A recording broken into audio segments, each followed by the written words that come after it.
먼 미국 땅에서 자식들을 잘 키워내고 열심히 사시는 여러분들 정말 장하십니다.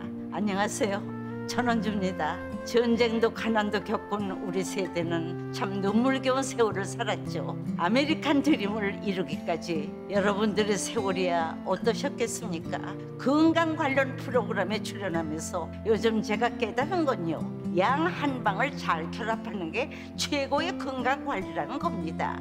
클레버 케어, 메디케어 어드밴티지 플랜 아세요? 양방과 한방의 좋은 혜택들을 쏙쏙 뽑아서 제공해주는 똘똘한 플랜이더군요.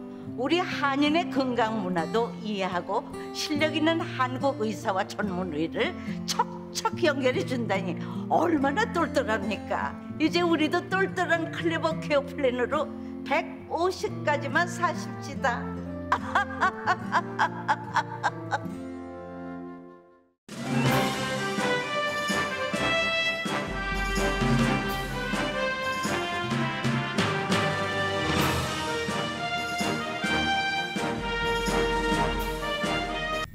마음 따뜻한 5월, 건강하고 행복하세요. 라디오 서울이 함께합니다.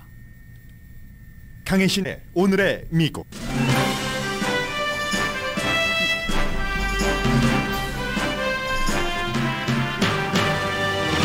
바이든 대통령이 첫 번째 아시아 방문 일정인 한국에서 미국과 한국에 동시에 메시지를 보냈습니다. 한국과 협력해서 두 나라의 경제 기조를 단단히 하고 중국을 견제하겠다는 의지를 정상회담 전에 짧은 연설에 담았습니다. 날이 밝으면 있을 바이든 문재인 대통령 정상회담의 이슈는 북한 핵 문제를 포함한 외교입니다. 바이든 대통령 경호팀 요원이 호텔 앞에서 음주 폭행 혐의로 체포되자 미국에서도 보도합니다. 바이든 대통령 지지율이 또 임기 중 최저인데 민주당의 바이든 대통령에 대한 지지율도 내려간다는 게 눈에 띕니다. 오클라호마 주의회가 수정 이후 거의 모든 낙태를 금지하는 법안을 통과시켰습니다. 미국에서 가장 강한 낙태 금지 법안입니다. 미국 경제 성장이 1976년 이후 처음 중국을 앞지를 것으로 보입니다. 중국이 이에 따라 예기치 않게 이자율을 내리자 저조했던 미국 주식시장 오늘은 살아납니다. 미국 상원은 바이든 대통령이 요청한 것보다 훨씬 많은 액수의 우크라이나 지원안을 압도적인 표 차이로 통과시켰습니다. 일론 머스크가 자신의 전용기 승무원에게 에로틱한 마사지를 해주면 말을 주겠다고 말했다가 성희롱 페이먼트로 25만 달러를 지급했다고 인사이더가 보도했습니다. 미래의 사무실은 스타벅스와 같아질 것이라고 악수요스가 전했습니다. 여러분 안녕하십니까? 오늘의 미국 강혜신입니다. 오늘 미국 뉴스는 전부 바이든 대통령의 한국 방문입니다. 현재 CNN의 백악관 출입 기자가 얘기를 하고 있습니다. 물론 서울에서 아주 밤이 늦은 시간이죠. 지금 서울은. Potentially a nuclear test while President Biden is in the region. That would of course be a provocative and headline-grabbing move while President Biden is here. U.S. officials prepared for that possibility. 네, 지금 북한이 바이든 대통령이 한국을 방문하고 있는 동안에 핵실험을 했다던가 탄도 미사일을 발사했다던가 하는 것은 아니지만 지난 며칠 계속 전해드린 대로 이 모든 것들에 전부 대비하면서 한국을 방문한다 하는 백악관 CNN 방송의 출입 기자가 현지에서 리포트를 하고 있습니다. 우크라이나 그리고 공급망 문제도 당연히 이슈였고요. 공급망은 이미 어제 이제 밤이 지났기 때문에요. 새벽이기 때문에 얘기가 됐습니다. 삼성 평택에 있는 전자칩 공장에서 얘기를 했습니다. 네,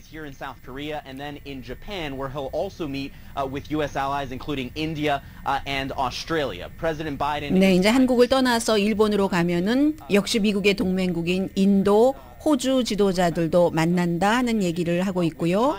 And all of this critical as President Biden is in the region. Now, meanwhile, even as President Biden focused on the diplomatic aspect, we know that 2 U.S. Secret Service employees, they are being sent home after. 네, 2명이군요. 미국의 경호팀의 2명이 한국에서 결국은 그 한국 사람들을 폭행한 혐의로 미국으로 보내졌다는 것까지 한국에서 물론 한국 매체가 먼저 보도를 했지만 그 맨 마지막이니까 먼저 말씀을 드리겠습니다. 하얏트 호텔에서 지금 뭐 그 취침 시간이네요. 바이든 대통령 그 앞에서 미군 그 경호팀이 국토안보부 소속인데 저는 이 스튜디오에 들어오기 전까지는 한 명인 줄 알았습니다. 그랬더니 두 명이 택시 문제로 음주를 하고 나서 뭐 폭행을 한 혐의로 다른 사람이 신고를 해서 경찰이 그들을 체포했는데 결국은 미국으로 돌려보내졌다는 항상 미국의 그 대통령들이 다른 나라를 방문할 때 있어오는 항상은 아니지만 자주 있어오는 오바마 전 대통령도 그런 문제를 겪었고 트럼프 전 대통령도 그런 문제를 겪었습니다. 이번에 한국에서도 미국의 경호팀이지만 이것을 그냥 법대로 그대로 뭐 당연한 거죠. 처리를 해서 그 두 명은 미국으로 뭐 비행기 태워서 보냈겠죠. 가장 이제 간단한 그런 이슈였고 조금 전에 한국에서 리포트를 한 CNN 방송의 백악관 출입 기자는 제레미 다이아몬드 출입 기자입니다. 그래서 지금 보면은 며칠 전부터 이번 주 들어서 바이든 대통령의 행보가 눈에 보이죠. 며칠 전에 이제 그 아셈 국가들 이번에 그 인도 태평양 국가들을 한국을 중심으로 일본을 중심으로 만나지만 아셈 국가들 그 회원들을 만났고 그리고 이제 어제는 역시 그 우크라이나와 연관이 돼서 핀란드 대통령, 스웨덴 총리를 백악관에서 만난 뒤에 한국으로 그 간 거죠. 인도 태평양 지역의 그 여러 가지 그 문제 모든 것은 다 중국을 딱 우리가 쳐다보고 있고 절대로 우크라이나 문제가 있어도 중국 문제, 아시아에서의 미국의 역할 같은 것을 우리가 그저 지금 등한시하고 있는 것이 아니다 하는 것을 보여주기 위한 그런 거고요. 그러니까 이제 그 아셈 국가들, 동남아시아 국가들을 백악관으로 초청을 했죠. 뭐 캄보디아라든가 브루나이라든가 인도네시아, 라오스, 뭐 말레이시아, 미얀마, 필리핀, 싱가포르, 타일랜드, 비엔남. 이번에 대통령이 아시아 방문해서 만나지 않는 이제 그런 그 국가들의 지도자를 만났고 이런 모든 것들은 결국은 미국이 글로벌 리더로 세계의 리더로 바이든 대통령 행정부 때에 다시 돌아왔다 하는 것을 보여주는 것이고요. 그리고 중국에 대한 경쟁력을 강화시키기 위해서 지금 의회에서 추진 중인 법안이 있습니다. 이 법안은 조금 더 초당적이라고 할 수 있는데 한국에 가서 바로 그것을 미국 의회에서 통과시켜 주기를 촉구했습니다. 바이든 대통령이 먼저 미국에 메시지를 보냈고요. 그래서 이제 이 법안이 통과가 되면은 여러 가지 연구를 하는 기금 같은 것이 상당히 많이 늘어나고요. 뭐 반도체 칩 촉진 법안이라고도 이름을 부르고 있습니다. 그리고 제일 먼저 평택에 있는 삼성 반도체 칩 공장을 방문했는데 이것도 국내용 메시지이기도 합니다. 한국 사람들에게 보내는 메시지이기도 하지만 왜냐하면 텍사스에 170억 달러인가요? 그 정도의 돈을 들여서 한 3,000명 정도 일자리가 만들어진다고 하는데 어스틴 그 북쪽에 삼성 공장이 세워지잖아요.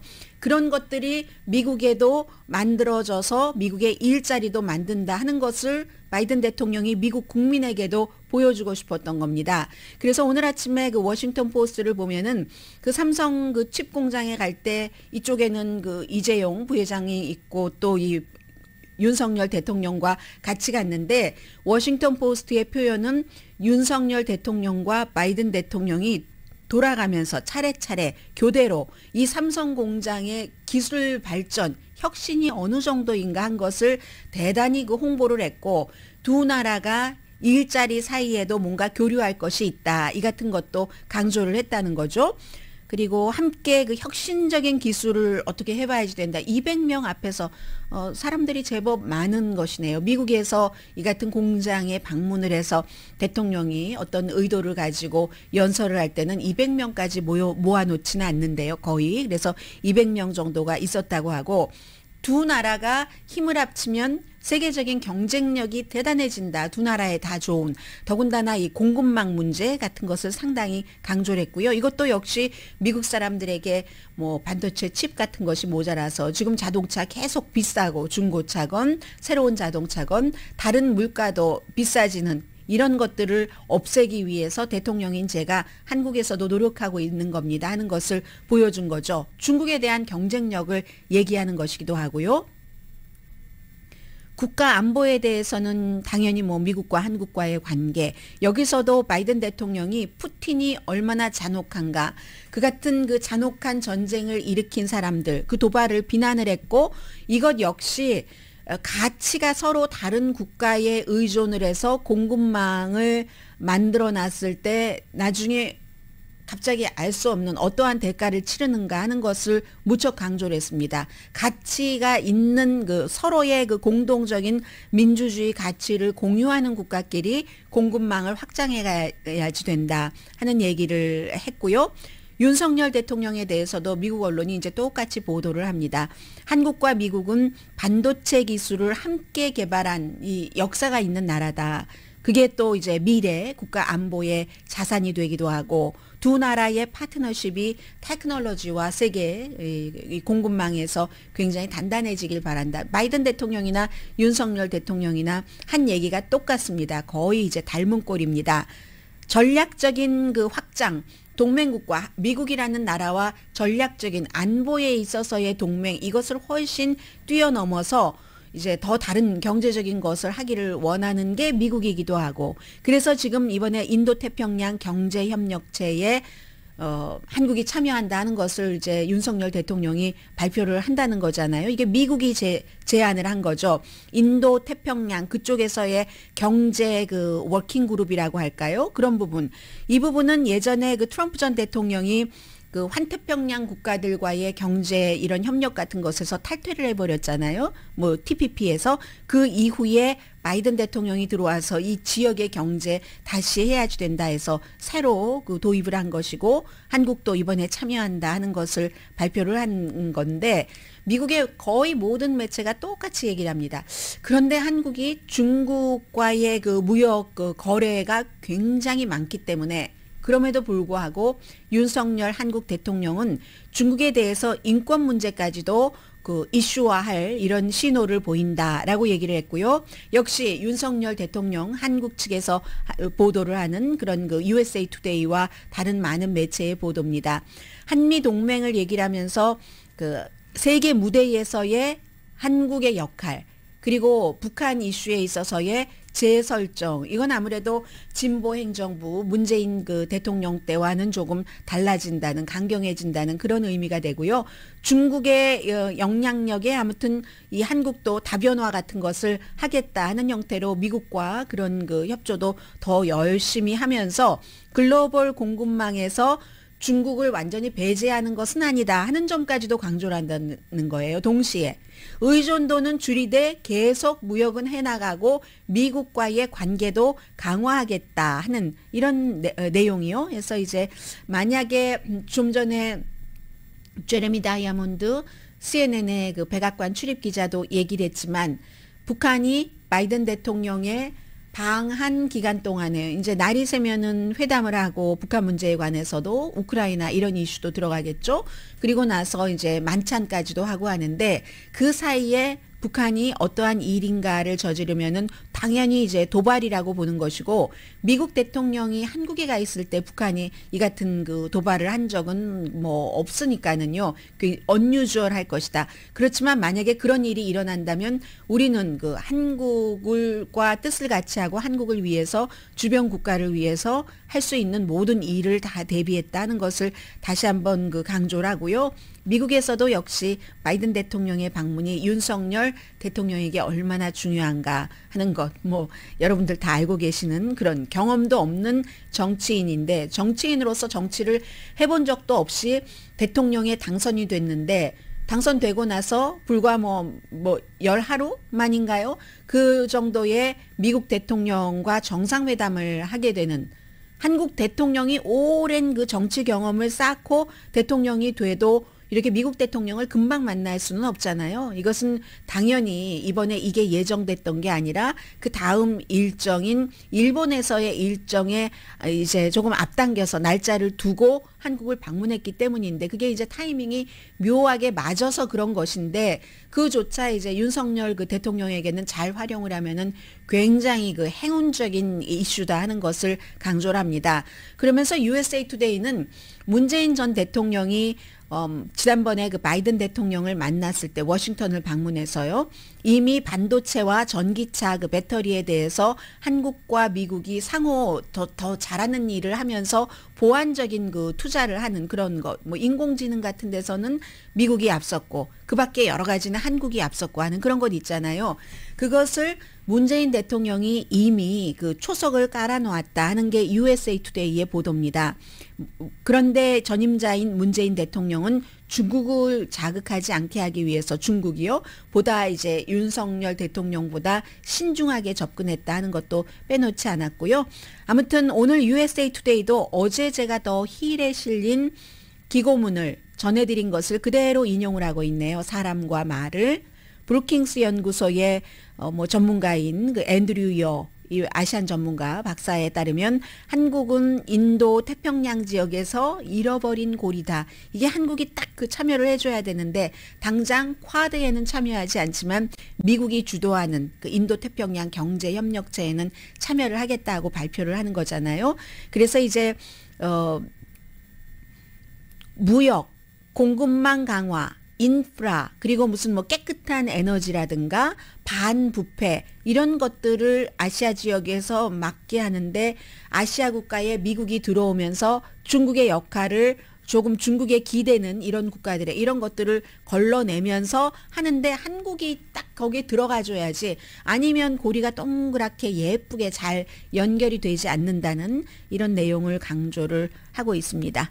그리고 나서 이제 오늘은 뭐 당연히 국제 문제, 북한에 관한 북한의 핵 문제에 관해서 의논을 하게 되고 그 사이에 이제 북한에서는 불과 우리 코비드-19 환자가 생겼습니다 하는 게 뭐 한 일주일 정도 되는데 북한의 코비드-19 환자 숫자가 200만 명이나 됐다 하는 이런 내용들이 나와 있고 그리고 이제 핵 문제와 연관을 해서 의논을 하게 될 겁니다. 그 이후에 이제 일본으로 가서 기시다 후미오 총리 회담을 하고 쿼드 인도태평양 전략 동맹 회의죠. 미국, 일본, 호주, 인도 이렇게 회의를 하게 되는데 그쪽으로 넘어가면은 인도가 굉장히 눈여겨볼 만한 국가죠.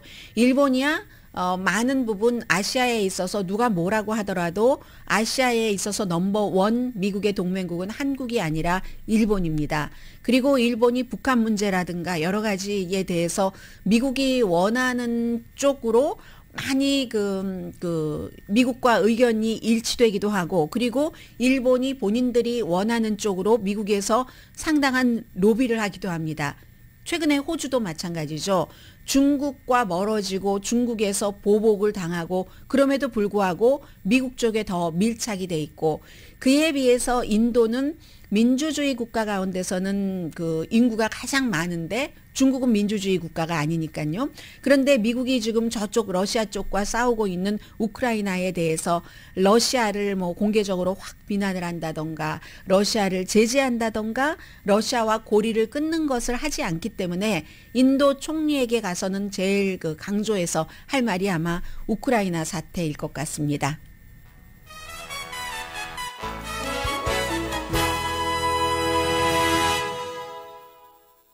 어제 제가 엿새라고 말씀을 드렸었는데 닷새죠. 이렇게 아시아에 닷새 방문하는 것은 굉장히 다른 지역을 방문할 때 짧은 그런 일정은 아닙니다. 한국에서 뭐 이틀을 있으니까요. 오늘의 미국은 사람을 아름답게 세상을 아름답게 피부과학 셀리온 코지다운 갤럭시 이불은 잠이 솔솔 오게 하는 기능성 거위털 이불 거위털 이불 전문회사 코지다운 전문가가 추천하는 이민법 가정법 전문 재인정 종합법률사무소 친절하고 자세한 상담으로 절개를 최소화하는 복강경 수술 전문 장지아 외과 매일 아침 재래식으로 직접 만드는 검정콩 생순두부 수라원 순두부 떨맞이 울세라 MRT 특별 패키지로 여러분의 아름다움을 찾아드리는 미러클 레이저 클리닉 차원이 다른 샴푸형 흰머리 염색약 수화연을 핫세일 중인 한국 홈쇼핑 공동펀입니다. 잠시 뒤에 미국의 주요 뉴스 전해드립니다.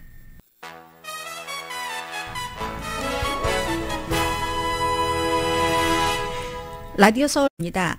네, 바이든 대통령의 임기율 최저다 하는 얘기는 스스로 최저의 기록을 계속 깨고 있습니다. 이번에 AP통신과 이제 함께 노크가 여론조사를 했는데 5월 달에 또 최저를 기록을 했다는 겁니다. 4월 달부터보다도 더 낮아졌는데 문제는 이게 민주당 사이에서도 얼마 전까지만 하더라도 그래도 민주당은 좀 단단하게 바이든 대통령을 지지를 했는데 회의감이라고 할까요? 이런 것들을 민주당 그 당원 사이에서 느낀다는 겁니다. 그게 점점 강해진다는 얘기인데 전체적으로는 미국 성인의 39%가 전반적으로 바이든 대통령의 대통령으로서의 그런 그 업적을 지지를 했습니다. 한 달 전보다 당연히 그 지지율이 내려갔고요. 성인 10명 가운데 2명만이 미국이 올바른 방향으로 나가고 있습니다. 아니면 경제 괜찮은데요? 한 달 전에는 10명 가운데 3명이었습니다. 10명 가운데 3명에서 10명 가운데 2명으로 줄어들면 퍼센테이지로 하면 굉장히 많이 줄어든 거죠. 그런데 그 하락하는 게 민주당에 집중이 돼 있다는 겁니다. 민주당에서는 국가가 올바른 방향으로 나가고 있습니다. 하고 답한 사람이 4월 달에 49%였는데 5월 달에는 33%입니다. 전체적으로는 10명 가운데 2명만이 20%가 올바른 방향으로 나가고 있다고 했는데 민주당에서는 그게 33% 정도라는 거죠. 민주당 내에서의 바이든 대통령 지지율 73%. 이것도 82% 지난번에 그 지지율보다 많이 내려간 거고요. 이 모든 것들은 인플레이션, 또 총기 사건, 갑작스러운 어린아이들이 먹는 분유 부족 이런 데서 그리고 계속되는 코비드-19 때문에 온다는 겁니다. 그래서 AP통신과 인터뷰를 한 캘리포니아에 살고 계시는 분이세요. 산타모니카에서 고등학교 카운슬러 그리고 민주당 그 유권자십니다. 29살의 밀란 램지 씨가 상황이 얼마나 더 악화될 수 있는지 모르겠다. 개선될 거라고 희망을 품기보다는 더 나빠질 것이라고 느끼는 회의감이 강하다는 얘기죠. 물론 경제에 대해서 여러 가지 문제 생기고 하는 것이 다 바이든 대통령이 뭔가를 잘못해서 그렇다고 믿지는 않는다는 겁니다. 이 민주당 유권자도요. 그렇지만 기후변화를 위해서 싸운다고 했다던가 젊은 사람이잖아요. 젊은 사람들에게는 항상 넘버원 이슈가 기후변화입니다. 또 의료 문제, 코비드-19 등등 이런 처음에 계획은 야심차더니 그 야심찬 계획을 제대로 실행을 하지 못한다. 약속을 지키지 못하네. 이게 29살의 캘리포니아 민주당 유권자의 얘기입니다. 그런데 말씀드린 것처럼 공화당보다도 민주당이 더 회의감이 깊어집니다라고 얘기했는데요. 공화당은 더 이상 내려갈 데가 없기 때문에 그렇습니다. 공화당 가운데서는 바이든 대통령을 지지했다던가 따뜻하게 대했다던가 하는 사람이 거의 없었기 때문에 지금 10명 가운데 1명만이 대통령 또는 대통령이 하고 있는 경제 정책에 찬성합니다. 지난달과 다르지 않습니다. 10명 가운데 10명이 나올 수는 없잖아요. 모든 이슈에서. 그러니까 10명 가운데 1명만 찬성을 한다는 얘기입니다. 전반적으로 미국 사람들의 3분의 2가 바이든 대통령이 경제를 운영하는 것을 반대를 한다고 이번 여론조사에서 나왔습니다. 사람마다 다 생각이 다를 수 있지만 많은 그 분들은 특히 이제 한국 분들 가운데서도 돈을 너무 풀었다. 코비드-19 그 시대에 그렇게 얘기를 하는 사람들이 굉장히 많다고 느껴지고요. 또 숫자가 너무 많으니까 꼭 불러드려야지 될 숫자만 말씀을 드리자면은 일리노이주의 인터넷 업계에서 종사를 하고 계시는 마누엘 모랄레스라는 분. 이분은 우크라이나 사태 그리고 코비드-19 이런 것들이 글쎄요. 이런 것들은 바이든 대통령이 어떻게 잘못해서라기보다는 그러한 것들 때문에 여러 가지 인플레이션이라든가 공급망 문제라든가 이런 것들이 그런 이유 때문에 커졌다고 이분도 역시 생각은 한다는 겁니다. 그런데 앞에 말씀드린 캘리포니아주의 유권자와는 달리 이민 정책 너무 싫다. 아니 이민자들이 계속 그 남쪽에서 국경을 넘어오고 있는 이 장면에 나는 정말 그 화난다 이런 얘기를 하셨습니다. 그리고 이제 공화당 쪽에 치우친 무소속의 그런 그 유권자도 바이든 대통령에게 실망한다는 얘기들을 많이 하고 있고요.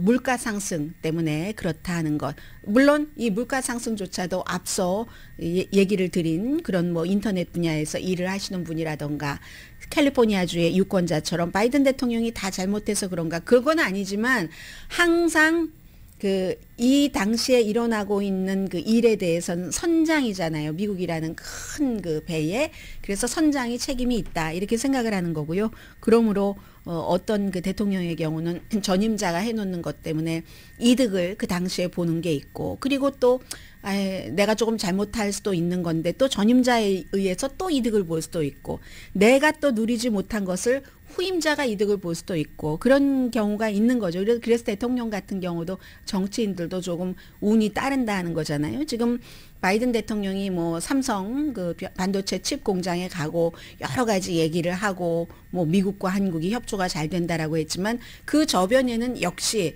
그 문재인 대통령 때부터 해왔었던 그 연결고리가 이어지는 것이기 때문에 이런 바이든 대통령이 국내에서 야단 맞고 있는 모든 문제도 사실은 다 바이든 대통령이 만들어 놓은 문제는 아니라는 걸 알면서도 그 같은 시대에 살다 보니까 누구를 그러면은 비난을 하겠습니까? 대통령이 이거 해결해 줘야지 되는 거 아니야? 대통령의 해결력에는 굉장히 특히 인플레이션 같은 경우는 한계력이 있음에도 불구하고 국민들은 그렇게 생각할 수밖에 없다는 거죠.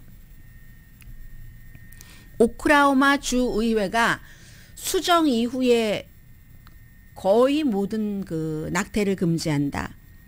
당연히 이제 뭐 공화당 주지사는 어떤 종류의 낙태 금지법에도 나는 다 서명을 할 것이다 했으니까 서명을 하겠죠. 케빈 그 스티드 그 주지사인데요. 미국에서 가장 엄격한 낙태법이다. 왜냐하면 수정이라는 것이 제가 기간을 잘 몰라서 적어왔습니다.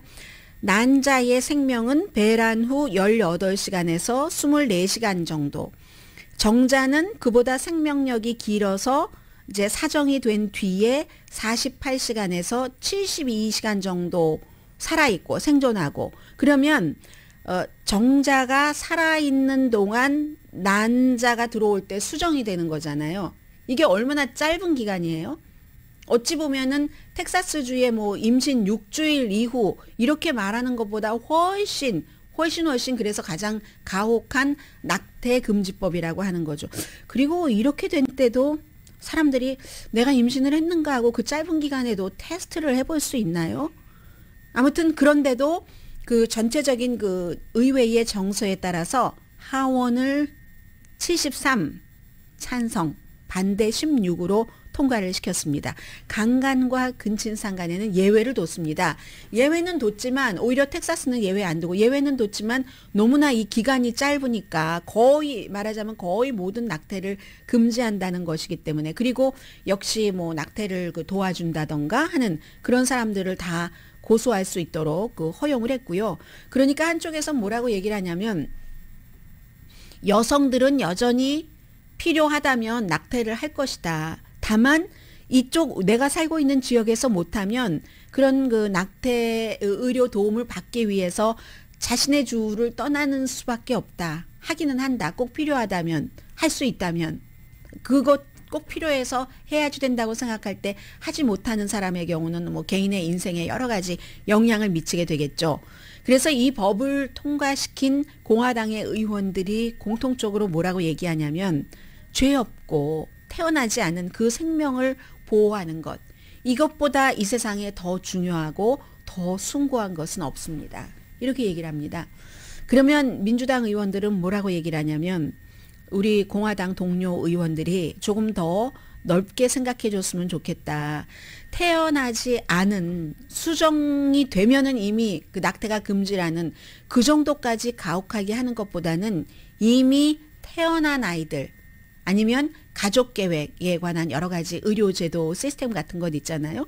그런 곳에 더 많은 돈을 지원한다던가 태어나서 한창 그 살아왔는데 본인이 본인의 경제력을 완전히 그 책임질 수는 없는 상황에서 빈곤율에 허덕이는 젊은이라든가 그런데 더 집중하는 게 더 인간적이지 않은가?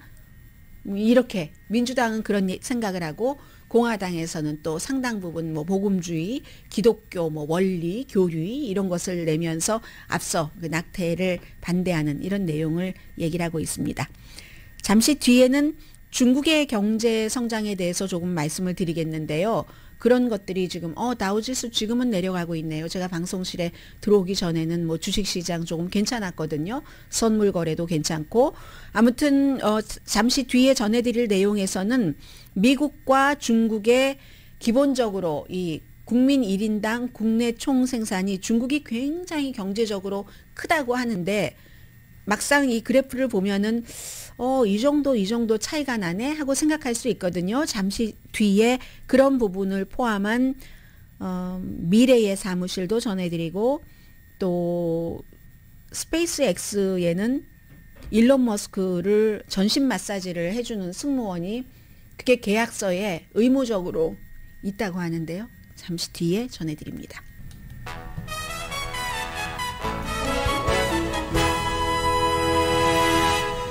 라디오 서울 방송 오늘의 미국 듣고 계십니다. 미국 경제 성장이 1976년 이후 처음으로 경제 성장률이요.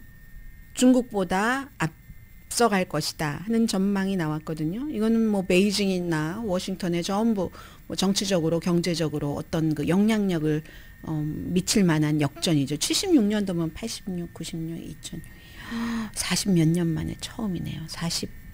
46년 만에 처음인가요? 블룸버그 이코노믹스가 보고서에서 얘기를 한 겁니다. 중국 경제 성장률이 올해 2%에 그칠 것이다. 지금 뭐 다시 또 뭐 락다운 하고 있고 이러한 것이 가장 큰 이유겠죠. 미국은 그에 비해서 2.8% 국내 총생산 GDP가 증가할 것으로 예상이 되고 물론 뭐 아직 그 5월 말인가요? 중순인가요? 이제 오늘부터 말이 시작이 되네요. 5월 20일입니다. 그러니까 변화할 가능성은 있지만 그 정도 된다는 건데 코비드 그 제로 정책이 코비드 전혀 없어야지 대하고 락다운하고 하는 정책이 이만큼 경제 활동을 조금 둔화시킨다고 할까요? 그런 거죠. 미국도 물론 인플레이션 때문에 고군분투하고 있습니다. 그러나 여전히 그 소비도 강하고 또 그 일자리 같은 것도 미국은 좋은 편이기 때문에 중국은 뭐 그 개혁 개방 캠페인 그게 이제 1970년대부터 시작을 해서 그때부터 굉장히 그 매해 큰 그 경제 성장률을 기록을 했죠. 그런데도 아직도 1인당 GDP, 1인당 국내 총생산은 미국과 격차가 굉장히 많습니다. 잠시 뒤에 말씀드리고요. 그래서 어제도 바이든 대통령이 한국에 가서 평택에서 그 칩 공장 방문하는 뭐 이런 과정에서 중국과 우리 미국이 경쟁력을 높이려면은 여러 가지 그런 것을 강화하는 법안을 통과시켜 달라 하고 의회에 촉구를 했잖아요. 바이든 대통령이. 이 모든 것들을 다 생각하고 이 바이든 대통령 머릿속에는요. 우크라이나와 전쟁을 치르면서도 계속 중국이 들어가 있는 겁니다.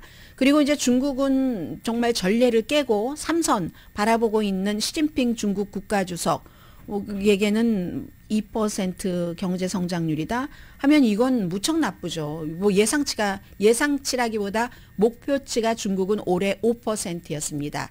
목표치에 반도 되지 않는다는 것이고 그리고 이제 90년대 이후에 이제 70년대부터 쭉 뭐 이 같은 그 개혁 개방하고 나서 90년대 이후에는 연간 목표를 크게 그 따라가지 못한 건 이번이 처음이랍니다. 중국이 5% 목표를 해놨는데 2%밖에 국내 총생산이 성장이 안 된다고 하니까는요. 그랬던 거. 이거 2020년보다도 더 작네요. 2020년에 중국의 GDP 성장률이 2.2%였습니다. 그때가 이제 팬데믹 첫 해였었죠. 그 2020년 중국은 2019년 말부터로 볼 수도 있겠습니다. 그래서 2020년, 21년 이렇게 온 건데 그러고 또 천안문 사태 이후에 90년대 중국 경제도 3.9% 성장을 했었습니다. 1인당 그 국내 총생산을 보겠습니다. 중국과 미국을 비교를 하자면 1980년도에 국민 1인당 그 국내 총생산이 307달러였는데 1년에 미국은 12,553달러. 그게 이제 조금씩 늘어나서 2010년이 되니까 1980년도에 307달러였던 게 중국이 4,500달러가 됐습니다. 1인당 국내 총생산이. 미국은 그때 10배가 넘는 48,586달러였고 그 뒤에 또 11년이 흘러서 2021년 지난해에는 중국의 1인당 국내 총생산이 12,359달러, 미국은 69,232달러. 그러면 11년 전에 10배 이상 차이가 났던 게 지금은 12,400달러 대 7만 달러니까 10배는 안 되잖아요. 12,000 대 7이니까 4몇 배죠? 아무튼 7만 대 12,000 많이 줄였죠. 격차를 줄였지만 그 액수로 미국의 1인당 국내 총생산이 69,231달러, 그런데 중국은 12,359달러. 아직도 이렇게 격차가 있다 하는 그 수치, 블룸버그의 계산입니다. 중국의 경제 성장이 무너지면서 갑자기 예상하지 못하게 중국도 여러 가지를 하기 위해서 이자율을 낮췄습니다. 기준금리를 낮췄고, 이 같은 기준금리 낮춘 게 중국도 부동산 시장에 대해서 어려움을 겪고 있으니까요. 한국이나 미국이나 중국이나 다 똑같은 뭐 격차는 있지만, 그래서 주택시장 안정에는 조금 도움이 되겠지만 경제에는 뭐 제한적으로만 영향을 미칠 것이다, 이렇게 보고 있고요. 스페이스X를 좀 말씀드리겠습니다. 미국의 많은 매체에서 보도를 하고 있는데, 제가 볼 때까지만 하더라도 있었는데, 인사이더, 그 인터넷으로 보는 그 뉴스 아주 많이 인용이 되죠. 특히 이제 경제 등등에서. 어젯밤에 자기 전에 있었는데 오늘 아침에 다시 보니까 기사는 내렸습니다. 왜 내렸는지는 모르지만 그 내리기 전에 이미 모든 주요 매체에 다 이 내용이 전해졌습니다. 일론 머스크는 뭐 스페이스X라든가 아니면 무슨 뭐 테슬라라든가 혁신적인 사업과 개발을 하는 것으로도 유명하고 기행, 뭐 기이한 행동으로도 유명한데 최근에 트위터를 인수하는 이 과정에서도 수많은 말을 스스로 뉴스를 만들어내고 있는데, 이 인사이더는 뭐라고 보도를 했냐면 스페이스X가 그 본인의 것이니까요. 여기 에로틱한 마사지를 해주면 말을 주겠다고, 말 타는 홀스를 주겠다고 말을 했다가 결국은 성희롱으로 해서 그 스페이스X 일론 머스크의 회사가 그 여자 승무원에게 25만 달러의 합의를 했다 하는 내용의 보도입니다. 이건 그 합의를 한 여성이 말한 건 아니고요. 그건 이제 합의할 때 말 안 하도록 서로 계약을 했겠죠. 그 여성의 친구가 인사이더라든가 다른 매체와 얘기를 했는데 뭐라고 얘기를 했냐면, 가만히 내가 내 친구의 스토리를 들어보니까 일론 머스크 같은 사람이 자신이 저지른 이 끔찍한 일에 대해서 아무런 책임도 지지 않고 또 저지를 수 있는 게 난 참을 수가 없다 하고 얘기를 했고, 내용은 이렇습니다. 2016년도에 일어났고 2018년도에 그 여성 승무원이 성희롱 소송을 해서 합의를 2,050만 달러에 했다는 건데, 스페이스X가 원래 여자 승무원을 뭐 개인 비행기니까요, 우주선 고용을 할 때 일론 머스크를 전신 마사지를 해주는 게 계약이라는 겁니다. 그러니까 그 승무원은 그걸 알고 회사에 들어간 거예요. 이 CEO에 대한 전신 마사지가 정규 업무인 겁니다. 여자 승무원에게. 그런데 딱 그 이제 캐빈에 들어갔는데, 여자 승무원이 들어갔는데 일론 머스크가 옷 하나도 안 입고 뭐 아랫부분만 조금 뭐 가릴 것으로 가리고 해서 업무이니까 전신 마사지를 했더니 그 다음에 이제 성행위에 대해서 얘기를 한 거죠. 그럼 내가 말 사줄게. 왜냐하면 이 승무원이 말을 탄답니다. 근데 거부하고 마치 아무 일도 없었던 듯이 계속 전신 마사지를 했고, 그런데 그 이후에 본인의 스케줄이 조정이 되고 근무 시간이 짧아지고 당연히 수입이 작아진다는 얘기죠. 그런 형태로 이 사주의 말을 듣지 않아서 불이익을 당했다는 겁니다. 결국은 고소를 해서 25만 달러의 그 합의를 봤다 하는데, 일론 머스크는 여기에 대해서 거짓말이다, 그런 일 없고, 그리고 이거는 정치적인 그런 그 공격이네, 뭐 이렇게 얘기를 하면서, 말하자면 트위터에 대해서 내가 인수하지 못하도록 압력을 넣기 위한 이거 정치 공격이야 라고 얘기를, 정치성, 뭐 그게 꼭 정치계에서 나왔다는 것보다도요, 그렇게 얘기를 하는데, 왜냐하면 트위터를 인수하려면 돈이 필요한데 저 사람 또 저런 일을 또 했어. 불안해서 어디 뭐 할 수 있겠어 하고 돈을 꿔주지 않는다던가, 아니면 트위터 직원들도 내가 일을 하는 회사의 CEO가 저런 사람이면 내가 일할 수 있겠어? 하고 뭐 불안감을 느낀다던가 하는 여러 가지 분위기를 조성을 해서 본인이 트위터를 인수하지 못하도록 만들려는 의도의 기사다라고 일론 머스크는 얘기하고 있습니다.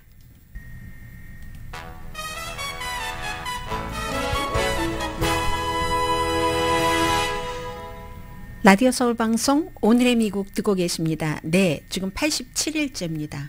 88일째겠네요. 우크라이나 전쟁이. 연방 상원이 바이든 대통령이 330억 달러를 요청합니다. 했더니 400억 달러를 승인해 줬습니다. 우크라이나에 대한 지원입니다. 물론 그 가운데는 뭐 군사적인 그런 것에 대한 지원들도 있고 해서 지금까지 미국은 우크라이나 전쟁에 540억 달러를 지원을 했습니다. 그리고 뿐만 아니라 뭐 각 부서의 그 장들이요. 예를 들면 핏 브리저즈 교통부 장관은 베를린에 가서 우크라이나의 재건 사업 같은 것 하는 것 있죠. 그런 것들 의논을 하고 있거든요. 뭐 마샬 계획처럼 2차 대전 이후에 미국이 했었던 그런 형태로 하고 있고요. 그리고 러시아 군인들이 그 남성들을 어떻게 처형했는지 이런 이제 디테일한 내용들이 나오고, 서구에서는 미국 같은 데서 이 러시아가 우크라이나 그쪽 지역, 흑해 지역의 항구 같은 것을 다 막아서 비료, 농산물 공급망을 차단하고 있다. 이렇게 하면 안 된다. 러시아는 뭐라 그러겠습니까? 러시아에 대한 제재를 풀어라. 그렇지 않으면 우리도 눈에는 눈, 이에는 이로밖에 할 수밖에 없다. 이게 이제 이 점에 있어서는 동등한 서로의 이야기입니다. 오늘의 미국은 사람을 아름답게, 세상을 아름답게, 피부과학 셀리온, 전문가가 추천하는 이민법, 가정법 전문 제인정 종합법률사무소, 코지다운 갤럭시 이불은 잠이 솔솔 오게 하는 기능성 거위털 이불, 거위털 이불 전문회사 코지다운, 친절하고 자세한 상담으로 절개를 최소화하는 복강경 수술 전문 장지아 외과, 매일 아침 재래식으로 직접 만드는 검정콩 생순두부 수라원 순두부, 똘마지 울세라 MRT 특별 패키지로 여러분의 아름다움을 찾아드리는 미러클 레이저 클리닉, 차원이 다른 샴푸형 흰머리 염색약 수화연을 핫세일 중인 한국 홈쇼핑 공동 후원이었습니다. 10시에 좋은 아침, 좋은 하루 방송됩니다. 네, 이 하이브리드 사무실 많이 얘기하죠. 결국은 그래도 사람들이 회사에 와서 일하는 게 나은 것 같아 하다가 또 재택근무가 나은 것 같아 하는데, 분명한 건 코비드 이전처럼 완전한 사무실에서의 근무, 그 이전에도 물론 재택근무 하시는 분들이 계셨지만, 아무튼 그 코비드 이전보다는 하이브리드, 회사에 며칠 가고 집에서 며칠 일하고, 아니면 회사에 전혀 가지 않고 이렇게 일하시는 분들이 굉장히 많기 때문에요. 특히 테크놀로지 이런 회사를 중심으로 해서 앞으로는 스타벅스처럼 될 것이다. 많은 그런 사무실이 라떼 마시면서 뭐 작은 공간에서 이렇게 일하는, 그래서 어떤 회사는 회사의 사무실 매니저가 전형적인 그 사무실 매니저가 아니라 어떤 이벤트 매니저처럼 뭐 간식 예산을 기획을 한다던가 그런 형태로, 뭐 샌프란시스코 같은 데서는 많이 이 사무실 분위기가 달라졌다는 얘기들 전해드립니다. 금요일이었습니다. 그것도 몰랐어요. 강혜신이었습니다. 월요일에 뵙겠습니다.